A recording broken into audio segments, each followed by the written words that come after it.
Paramhansa Yogananda. Jogo autobiografija. 43 skyrius. Šri Juktešvaro prisikėlimas. Viešpats Krišna. Kai ramiai atsisėdau savo kambaryje, Regent Hotel viešbutyje Bombėjuje, pasirodė spindinti didinga avataro forma. Nutvieksdama aukšto pastato stogą ir visą gatvę, nenusakoma vizija staiga patraukė mano žvilgsnį, kai dairiausi pro atidarytą 3 aukšto langą. Dieviška figūra pamojo man, nusišypsojo ir linktelėjo sveikindamasi. Aš nelabai supratau viešpaties Krišnos pasirodymo prasmę, o jis rankos mostų palaimino mane ir pradingo. Nuostabiai sujaudinta supratau, jog taip Krišna perspėja mane apie kažkokį dvasinį įvykį. Kuriam laikui mano kelionė į vakarus buvo atidėta. Prieš sugrįždamas į Bengaliją dar kelis kartus kreipiausi į publiką Bombėjuje. 1936 m. birželio 9 d. 3 val. Dienos, praėjus savaitei po Krišnos vizijos, kai sėdėjau ant savo lovos Bombėjos viešbutyje, iš meditacijos mane pažadino palaimingas švytėjimas. Dar prieš man atmerkiant apstulbusias savo akis, visas kambarys pavirto į keistą pasaulį, o saulės šviesa virto dievišką didybę. Mane užplūdo ekstazės banga, nes prieš save mačiau gyvą Šri Juktešvaro formą. Mano sūnau, švelniai tarė mokytojas su angeliškai kerinčia šypsena. Pirmą kartą savo gyvenime nenusilenkiau prie jo kojų, bet nedelsdamas puoliau ir apkabinau jį. Kokia akimirka! Praeitų mėnesių skausmas buvo niekas, palyginti su dabar man užžengusią begalinę laimę. Mano mokytojau, mano širdies mylimasis, kodėl palikote mane? Buvau visai sumišęs iš perdėto džiaugsmo. Kodėl leidote man vykti į Kumbhamelą?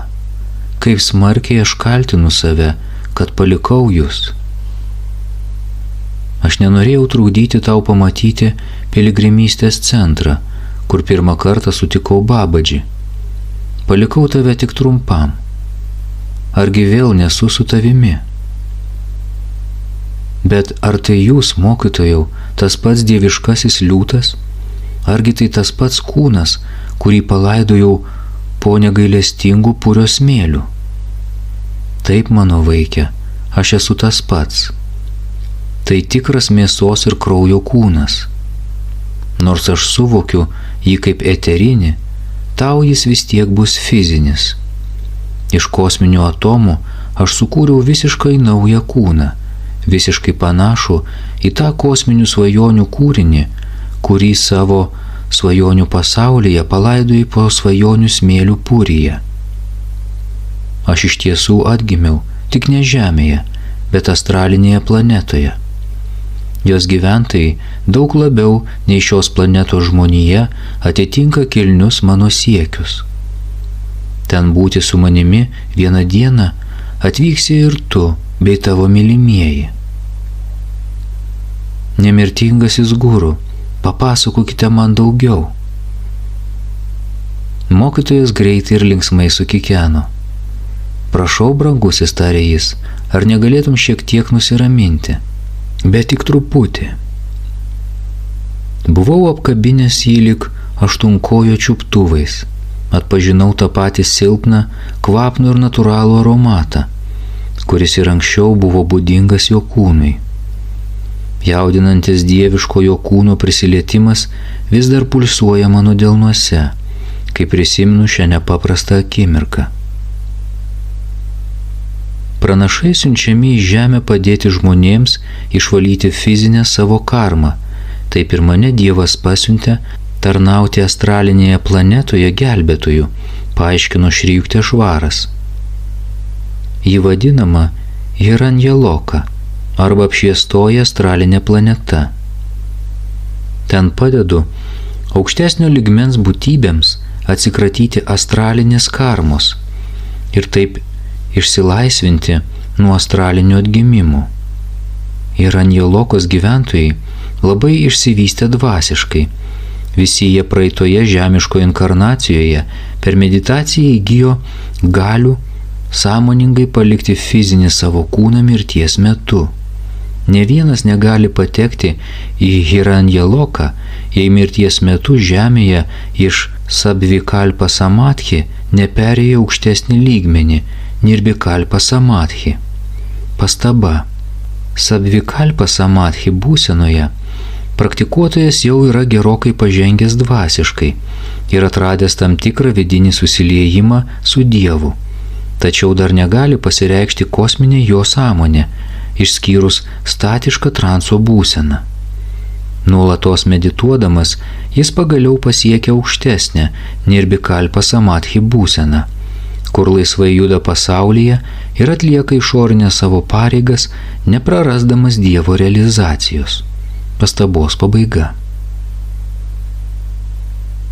Hiranjalokos gyventojai jau perėjo įprastas astralinės sferas, kur beveik visos žemiškos būtybės patenka po mirties. Ten jie naikina praeitų savo veiksmų astraliniuose pasauliuose daigus.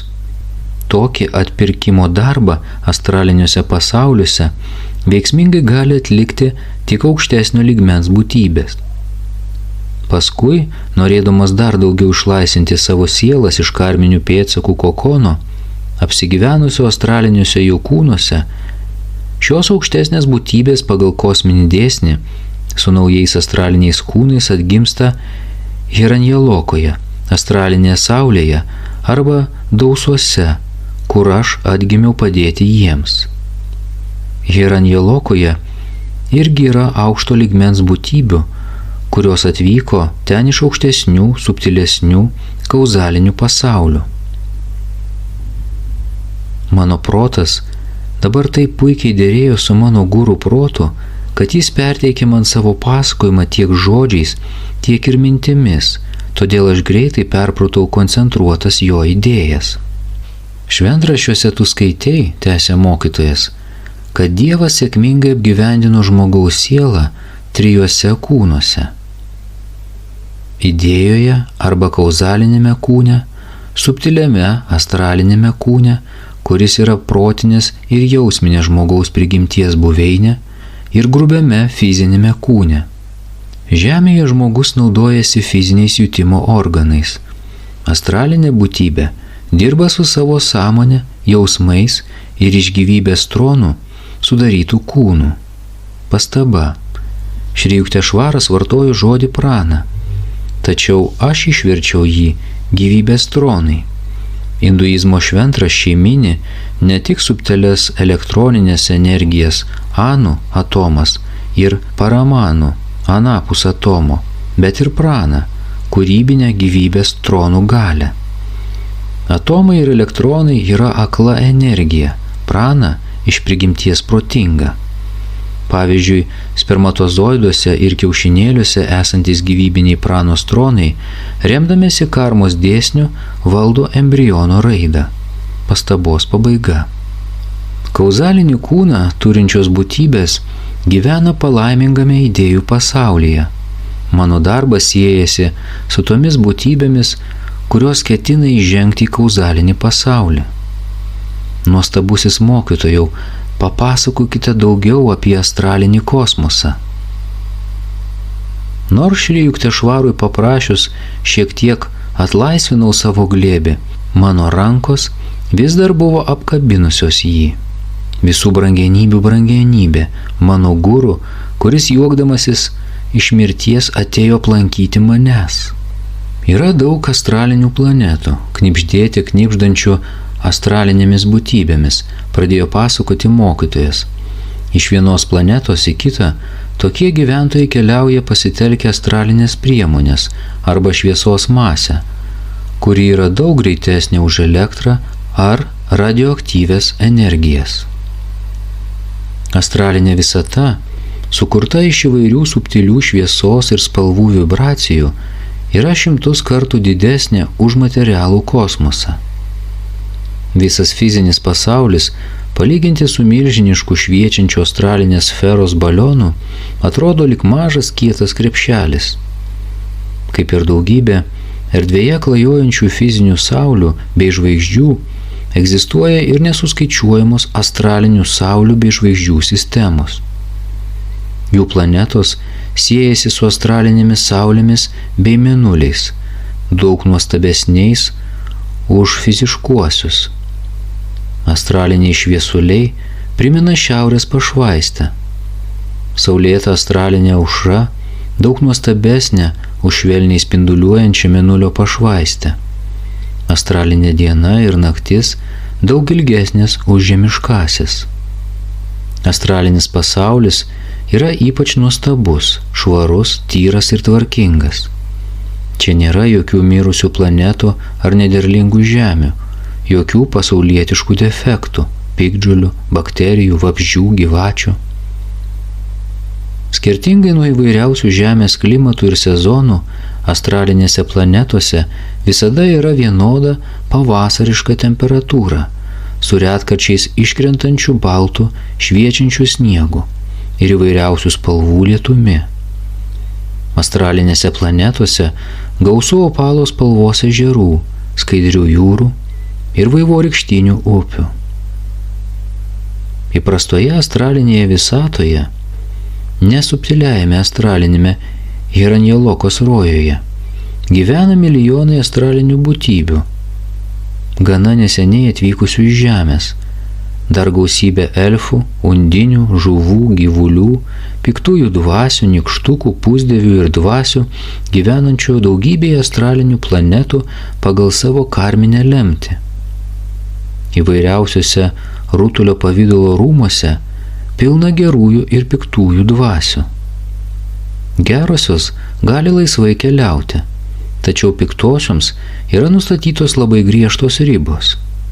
Lygiai kaip žmonės gyvena žemės paviršiuje, kirminai dirvoje, žuvis vandenyje ir paukščiai ore, taip ir astralinės būtybės priklauso skirtingoms rūšims ir priskiriamos atitinkamoms vibracinėms sritims.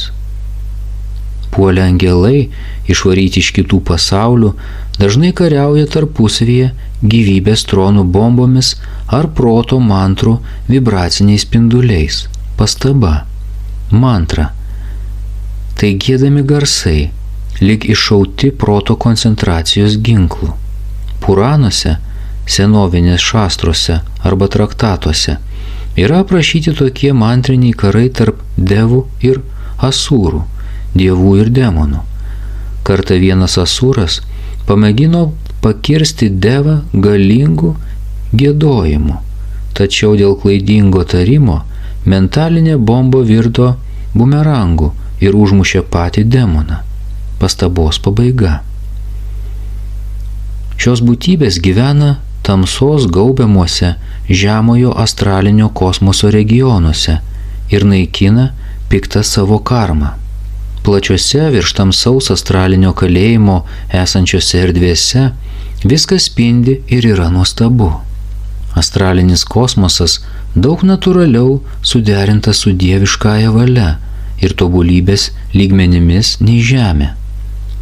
Kiekvienas astralinis objektas visų pirma pasireiškia per Dievo valią ir iš dalies per astralinių būtybių valią.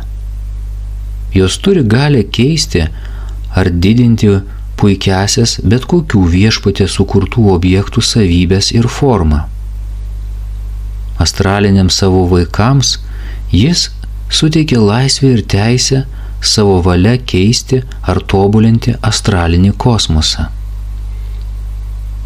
Žemėje kietą kūną į skystį ar kitokią formą paverčia natūralūs arba cheminiai procesai, o astraliniai kieti kūnai į astralinius skysčius, dujas ar energiją paverčiami akimirksniu, vos panorus planetos gyventojams. Žemė yra aptemusi nuo karų bei žudynių vandenyse, sausumoje ir ore, tęsia mokytojas. tačiau astraliniuose pasauliuose vyrauja laimė, harmonija ir lygiateisiškumas. Astralinės būtybės, kada tik panorėjusios, gali dematerializuoti ar materializuoti savo formą. Gėlės, žuvis ar gyvūnai gali laikinai pasiversti astraliniais žmonėmis. Visos astralinės būtybės bet kada gali įgyti bet kokią formą ir lengvai bendrauti tarpusavyje. Jiems negalioja jokie fiksuoti, apibrėžti ar įprasti dėsniai. Pavyzdžiui, bet kurio astralinio medžio galima sėkmingai paprašyti subrandinti mango, bet kokį kitą vaisių, gėlę ar bet kurį kitą pageidaujamą objektą. Tam tikri karminiai apribojimai egzistuoja, tačiau astralinėme pasaulyje visos formos yra vienodai patrauklios. Visa vibruoja kūrybinė Dievo šviesa. Niekas negimsta iš moters. Palikuonis astralinės būtybės materializuoja padedamos kosminės savo valios į specialiai sumodeliuotas, astrališkai kondensuotas formas. Neseniai nuo kūno atsiskyrusios būtybės pakviečiamos į astralinę šeimą dėl panašių protinių ir dvasinių polinkių. Astralinis kūnas nejaučia šalčio, karščio ar kitų gamtinių dirgiklių. Toks kūnas turi astralinius smegenis arba 1000 vainiklapių šviesos lotosą ir 6 prabudintus centrus sušumnoje arba astralinėje nugaros smegenų ašyje. Širdis iš astralinių smegenų išsiurbia kosminę energiją bei šviesą ir nukreipia ją astralinių nervų ir kūnų ląstelių arba gyvybės tronų link. Astralinės būtybės gali keisti savo kūnus, pasitelkusios gyvybės tronų energiją arba mantrinės vibracijas. Astralinis kūnas yra tiksli paskutinio fizinio kūno kopija. Astralinės būtybės išsaugo savo jaunystės išvaizdą, kokią turėjo paskutinės viešnagės žemėje metu. Kartais astralinė būtybė, kaip ir aš, pasirenka savo senatvės išvaizdą. Linksmai nusijuokė mokytojas, spinduliuodamas pačią jaunystės esenciją. Skirtingai nuo erdvinio 3 dimensijų fizinio pasaulio, suvokiamo tik 5 jausmais, astralinės sferos yra matomos ir visa apimančių 6 jausmu – intuicija. Toliau pasakojo Šri Juktešvaras. Puikia savo intuicija astralinės būtybės mato, girdi, užuodžia, jaučia skonį ir lytėjimą. Jie turi 3 akis, 2 iš kurių yra dalinai užmerktos. Atmerkta yra 3, pagrindinė astralinė akis, esanti vertikaliai kaktoje. Astralinės būtybės turi visus išorinius jutimo organus – ausis, akis, nosį ir odą, tačiau norėdamas jausti bet kurią kūno dalimi, dar naudoja ir intuiciją. Pavyzdžiui, gali matyti ausimis, nosimi ar odą. Dar gali girdėti akimis ar liežuviu, jausti skoniu, ausimis ar odą. Pastaba.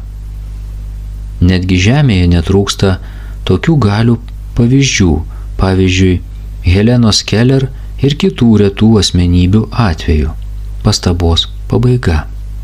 Fizinis žmogaus kūnas nėra apsaugotas nuo daugybės pavojų, lengvai pažeidžiamas ir sužalojamas. Eterinis, astralinis kūnas retkarčiais gali būti sužalojamas, tačiau akimirksniu išgydomas valios jėga. Gurudeva, ar visos astralinės būtybės yra nuostabios? Grožis astralinėme pasaulyje laikomas dvasinė ypatybė, o ne išorinė apraiška, atsakė Šri Juktešvaras. Todėl astralinės būtybės beveik nekreipia dėmesio į veido bruožus. Visgi jos turi privilegiją, kada tik panorėjusios apsivilkti naujų, spalvingų, astrališkai materializuotų kūnų. Kaip ir žmonės apsirengę naujai šventiškais drabužiais iškilmių proga, taip ir astralinės būtybės randa progų pasipuošti specialiai tam sumodeliuotomis formomis.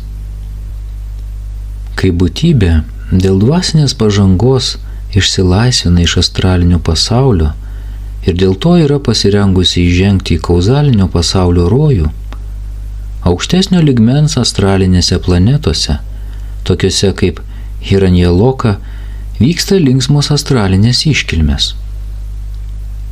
Tokiomis progomis nematomas dangiškasis tėvas ir šventieji susijungia su juo, materializuoja save norimuose kūnuose ir prisijungia prie astralinių švenčių, norėdamas pamaloninti mylimus savo vaikus. Viešpats įgyja bet kokią trokštamą formą. Jei tikintysis garbino Dievą savo atsidavimu, jis mato jį kaip dieviškąją motiną. Jėzui pats patraukliausias buvo beribio tėvo aspektas. Individualumas, kuriuo kūrėjas apdovanojo kiekvieną iš savo kūrinių, daro suvokiamą ir nesuvokiamą spaudimą viešpaties universalumui. Laimingi juokiamės aš ir mano guru. Draugai iš kitų gyvenimų nesunkiai atpažįsta vienas kitą astralinėme pasaulyje, tęsė Šri Juktešvaras nuostabiu į fleitą panašiu balsu. Džiaugdamiesi draugystės nemirtingumu, jie suvokė meilės nesugriaunamumą, dėl kurio dažnai abejodavo liūdnų, klaidinančio praeito gyvenimo išsiskyrimo metu.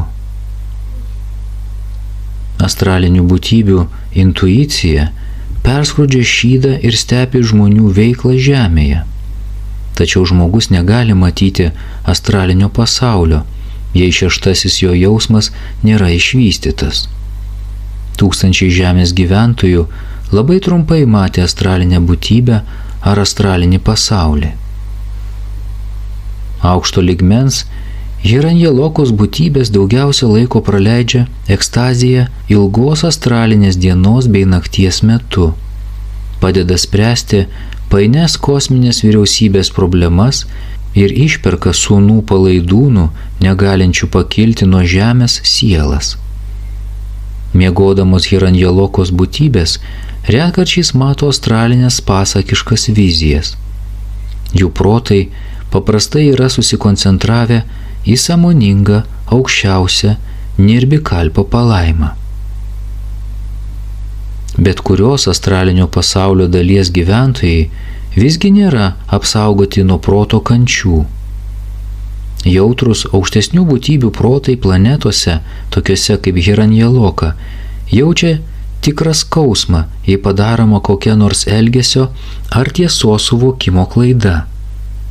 Tokios aukštesnio lygmens būtybės stengiasi kiekvieną savo veiksmą ar mintį suderinti su dvasiniu dėsnių tobulybę. Bendrauja astralinės būtybės tik per astralinę telepatiją ir televiziją. Ten nėra jokios painiavos ar nesusipratimų dėl rašytinio ar sakytinio žodžio, kuriuos patiria žemės gyventojai. Lygiai kaip žmonės kino ekrane juda ir veikia dėl daugybės besikeičiančių šviesos paveikslų ir iš tikrųjų nekvėpuoja, taip ir astralinės būtybės vaikšto ir dirba, lyg tobulai valdomi ir suderinti šviesos paveikslai ir nejaučia jokio poreikio išgauti energiją iš deguonies. Žmogaus išlikimas priklauso nuo kietųjų kūnų, skysčių, dujų ir energijos, o astralinės būtybės daugiausiai išgyvena iš kosminės šviesos. Mano mokytojau, ar astralinės būtybės ką nors valgo? Gėriau žavingus jo aiškinimus visą savo esybę, protų, širdimi, sielą. Aukštesniosios sąmonės tiesos suvokimas visada yra tikras ir nekintantis. Tuo tarpu trumpalaikiai jausmų potyriai yra vos laikinai ar sąlygiškai tikri, o prisiminimai apie juos greitai išblėsta.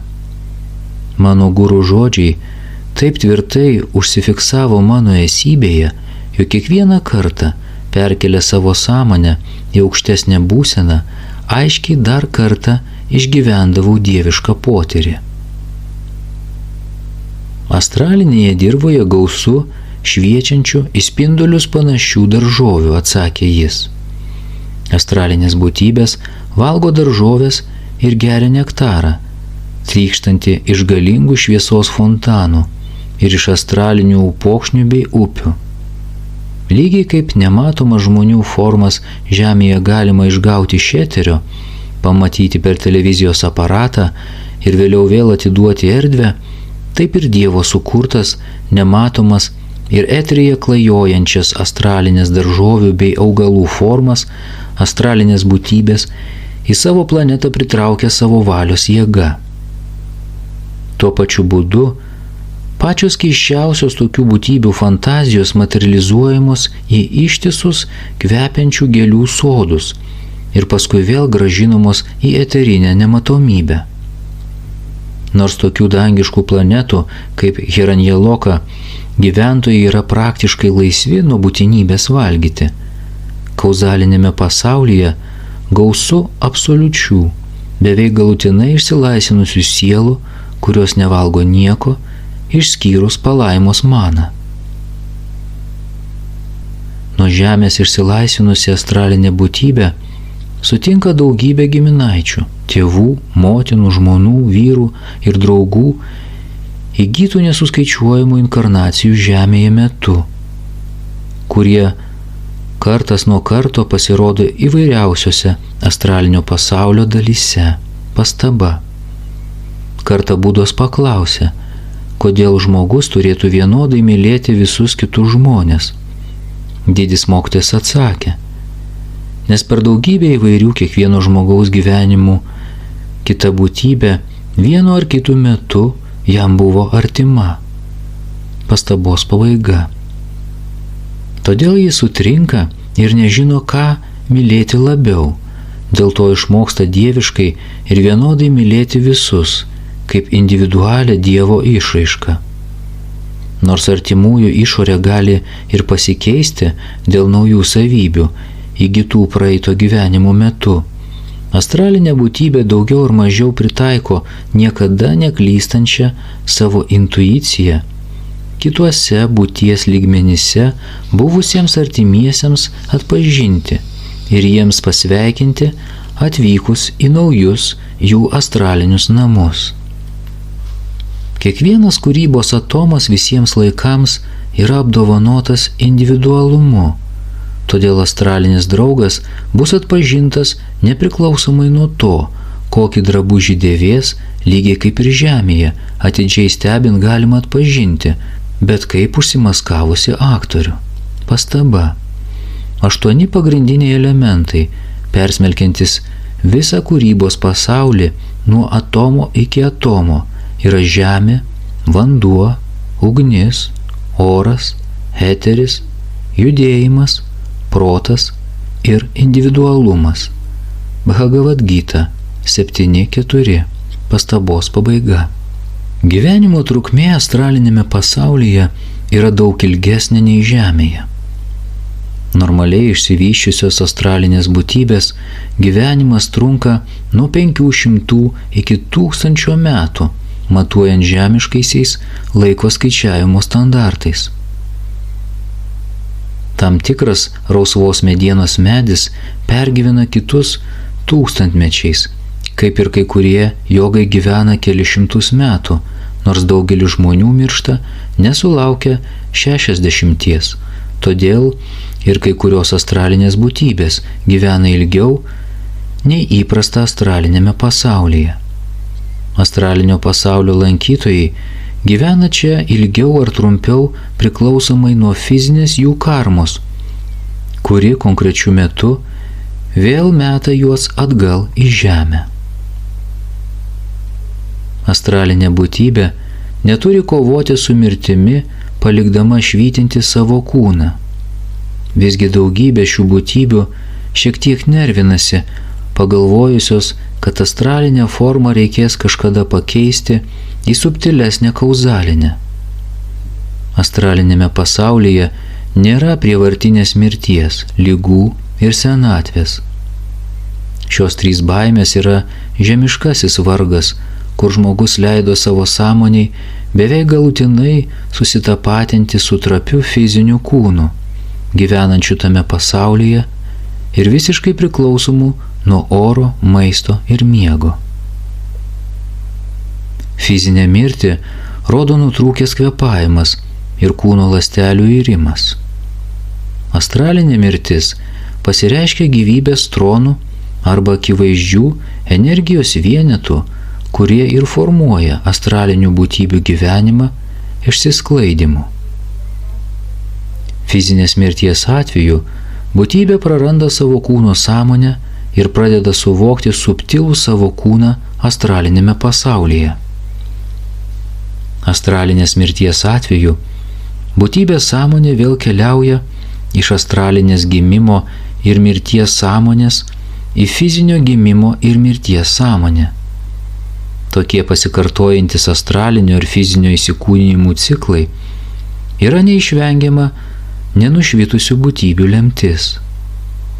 Rojaus ir pragaro aprašymas šventraščiuose kartais pabudina gilesnius už pasąmonę žmogaus prisiminimus apie jo patirtį palaimingame astralinėme ir nuvilinčiame žemiškajame pasauliuose. Brangus mokytojau, paklausiau, prašau man smulkiau paaiškinti skirtumą tarp žemiško, astralinio ir kauzalinio atgimimų. Žmogus, kaip individuali siela, turi kauzalinį kūną, paaiškino mano guru. Toks kūnas yra terpė 35 idėjoms, reikalingoms Dievui kaip pagrindas kauzalinėms minties galioms, iš kurių jis vėliau sukūrė subtilų astralinį kūną iš 19 elementų ir grubų fizinį kūną iš 16 elementų. 19 astralinio kūno elementų yra protiniai, emociniai ir gyvybės tronų. 19 elementų yra intelektas, ego, jausmai, protas, jausmų sąmonė. 5 žinojimo instrumentai, subtilūs regėjimo, girdėjimo, uoslės, skonio ir lytėjimo jausmai. 5 veiksmo instrumentai.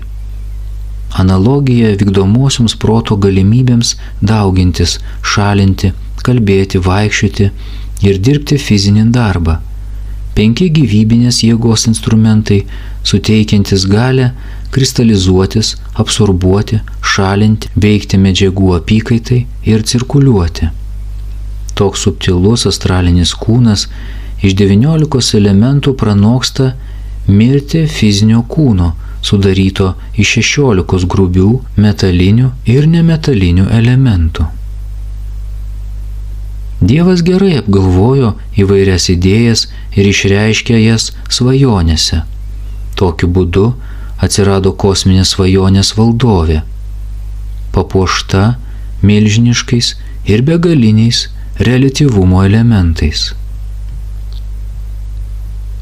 35 kauzalinio kūno minties kategorijomis Dievas smulkiau paaiškino 19 astralinių ir 16 fizinių žmogaus sudedamųjų dalių sudėtingumą. Sutelkęs vibracinės galias, pradžioje subtiles, paskui grubes, jis sukūrė astralinį žmogaus kūną ir galų gale fizinę jo formą. Remiantis reliatyvumo dėsniu, pagal kurį pirminis paprastumas tapo gluminančiai įvairus, kauzalinis kosmosas ir kauzalinis kūnas skiriasi nuo astralinio kosmoso ir astralinio kūno. Panašiai ir fizinis kosmosas bei fizinis kūnas nesutampa su kitomis kūrybos formomis. Fizinis kūnas sukurtas pagal konkrečią materializuotą kūrėjo viziją. Žemėje visada egzistuoja dvilypumas – liga ir sveikata, skausmas ir malonumas, netektis ir pelnas. trijų dimensijų materija priešinasi žmogui ir riboja jį.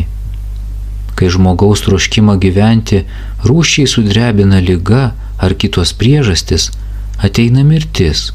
Sunkus kūno apsiaustas laikinai numetamas. Visgi siela yra pririšta prie astralinio ir kauzalinio kūnų. Pastaba. Kūnas čia reiškia grubų ar subtilų sielos įkalinimą. 3 kūnai yra rojos paukščio narveliai. Pastabos pabaiga.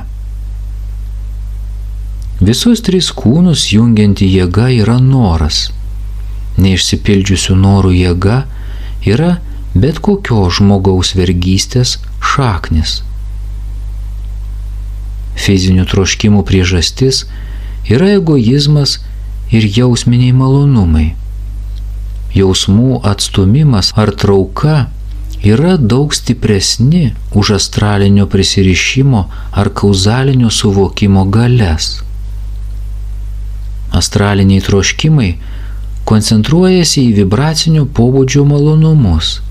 Astralinės būtybės gėrėsi eterinės sferų muziką ir džiaugiasi visa kūrinyje, kaip neišsemiama kintančios šviesos išraiška.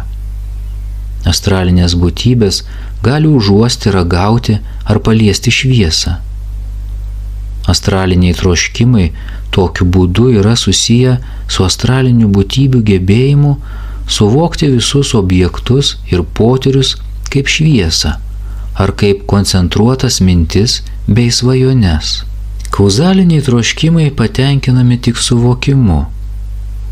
Beveik išsilaisvinusios būtybės, turinčios tik kauzalinį kūną, visą visatą mato kaip Dievo vizijų realizavimą. Vien tyra mintimi jie gali bet ką materializuoti. Todėl fizinius ar astralinius malonumus kauzalinės būtybės laiko grubiais ir slopinančiais subtilius sielos jausmus. Kauzalinės būtybės atsikrato savo troškimų akimirksniu juos materializuodamos. Pastaba. Lygiai kaip ir Babadži padėjo Lahiriui Mahasajai atsikratyti pasąmoningo praeitų gyvenimų troškimų turėti rūmus. Tai aprašyta 34 skyriuje. Pastabos pabaiga. Tie, kuriuos gaubia subtilus kauzalinio kūno šydas, gali kurti visatas lygiai kaip kūrėjas. Visa kūrinyje sukurta iš kosminio svajonių audinio, todėl plonų kauzalinių šydų apvilkta siela turi milžiniškų kūrybinių galių. Iš prigimties nematomą sielą galima atpažinti tik su jos kūnu ar kūnais.